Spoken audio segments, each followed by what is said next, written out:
Yo, what's up guys, welcome back to another video. This is a reaction to things Americans do that other countries just don't get. And yeah, this is a video that I guess we're going to see things that are normal to do in the US and maybe not so normal to do in certain other countries. Maybe in certain countries it's also seen as normal. But we're going to see what this video is going to show. It's a very short one, it's 5 minutes long. I didn't actually realize it was this short, but hey, we're going to do this reaction anyway. Hopefully you're going to enjoy, hopefully you're all doing well. And yeah, let's jump into this reaction and see things Americans do. You might not realize it, but Americans do things that totally confuse people from other countries. From Americans' obsession with... Sorry, I just shouted in the mic, I apologize. Is that... I don't want to... This is a Key and Peele? Who is it? This guy. What's his name? Is he Key? What is it, Key and Peele? I think this is a skit, right? Totally confuse people from other countries. Not from important for the video at all. With guns to the love of the Stars and Stripes. Here are some of the weirdest behaviors you'll find in the 50 states. He's looking it's creepy hard there. to escape the American flag. We fly it in front of public buildings and from our private houses. We put it on t-shirts and bikinis. In school, each day starts with pledging allegiance to the flag. We sing our anthem about it before every sports game. It's everywhere. That's not the case in other countries. According to the National Review, if you go waving a flag around in Europe, people are likely to think you fall on the extreme right wing of the political spectrum. Which is mad to think. I mean, I don't know if it's necessarily throughout Europe. I feel like certain countries in Europe are probably a lot more similar. I'm not sure though. But it is mad how that is seen as just being right wing or whatever it is. Being too patriotic because of a flag. I don't really understand when this sort of thought process started, like how long ago it's been like this, but it's a weird one because I don't understand why it's even the case. In England, the people who display the St. George's Cross tend to be football hooligans at best and racists at worst. Meanwhile, Der Spiegel notes that the Germans have a nearly pathological fear of displaying their flag following World War II. The LA Times reports that some countries like India discourage reproduction of their flag for non-official reasons. It's Really? almost like putting it on everything in the world. I would have thought maybe like countries in Asia, maybe they weren't so, they were just like similar to the US, they would just sort of show the flag around everywhere, but maybe it is just a worldwide thing. I feel like someone like China or Brazil, I don't know why they're the countries that come to my mind. Maybe you see it a lot more there, but I'm not sure. World makes it less sacred. Americans love guns so much, it's almost a religion, and our devotion to these deadly weapons is baffling to people in many other countries. According to CNN, some people do. I mean, some people love them. Some people don't. I'd say overall, yeah, for sure. That's the overall perception. But this is definitely generalizing. But at the same time, some people definitely do love their guns. 18 countries, including Ireland, Norway, and New Zealand, don't even normally arm their police. Additionally, Americans own 48% of all the civilian guns in the entire world. That's 4% of the population owning almost half the guns. We also own more guns per person than any other country, with Yemen coming a distant second. Business Insider reports that our gun culture is shocking to people in places like Australia, who enacted tight restrictions on gun ownership after a terrible mass shooting in 1996. Love them or hate them, there are some Americans' hands you'll never pry guns from.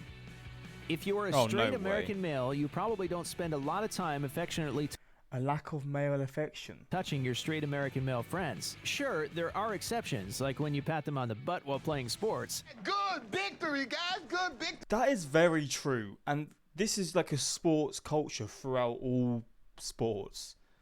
Or at least it happens a lot in football or in soccer. And I assume from what he's saying here, it happens a lot in American sports as well. Slapping asses. Where does that even come from? I don't understand. It's such a weird one. I don't know why it's a thing, but it's just a thing in all sports. Hey, come on, good game, slap ass, man.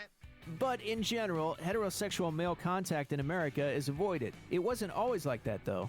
Men used to share beds and physical contact with their friends regularly, but things changed. When President George W. Bush was pictured holding hands with Saudi Crown Prince Abdullah in 2005, it became a minor scandal to the average Joe. The New York Times responded to the incident, explaining that men holding hands in friendship was often normal outside of the U.S. The Denver Post points out that in areas of Europe, the Middle East, Africa...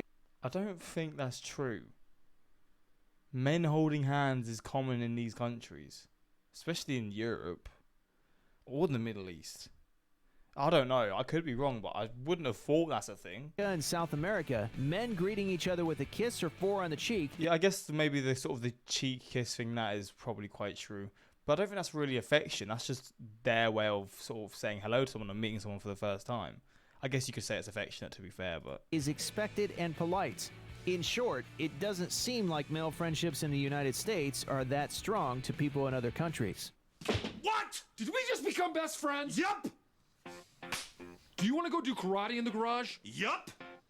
Ever since the Puritans landed here with their idea that God liked you more if you worked really hard, Americans have thrown themselves into their jobs. Unlike in most other Western countries where people work so they can have enough money to enjoy their lives, many Americans work for the sake of working.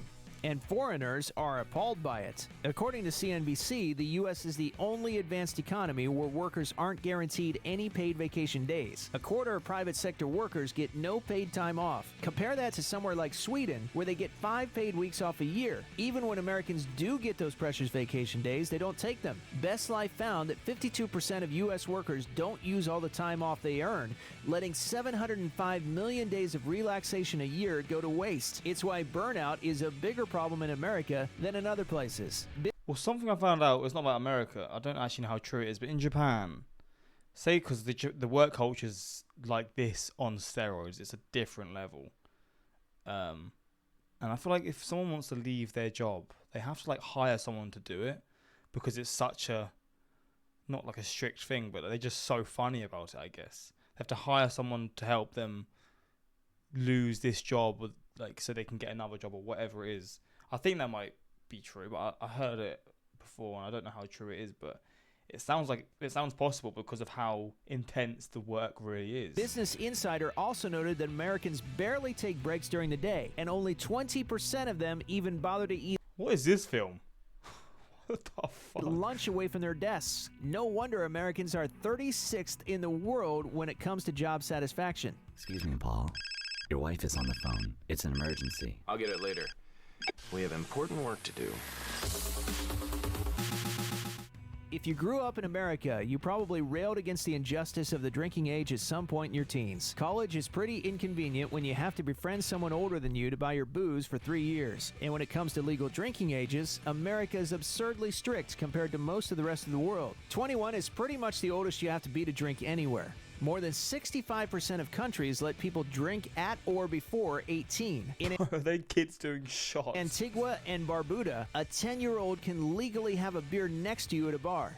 17 countries have no age limit at all. You'd think our harsh restriction would mean we're extra responsible with our drinking in the U.S., but in fact, the opposite is true. America has the worst rate of binge drinking in the world, and Really? 90% of all alcohol consumed by the underage is done so in a binge drinking session. It seems that when you haven't been brought up to sip a glass of wine at dinner, alcohol becomes I mean, the UK is probably very comparable, other than the age of being able to buy the drinks. It's probably very similar, to be honest. something you need to drink in huge amounts quickly. Check out one of our newest videos right Well, here. there we go. Yeah, there we go. Japanese and Korean people work a whole lot too. They have a very, very strong work culture. That is just very sad.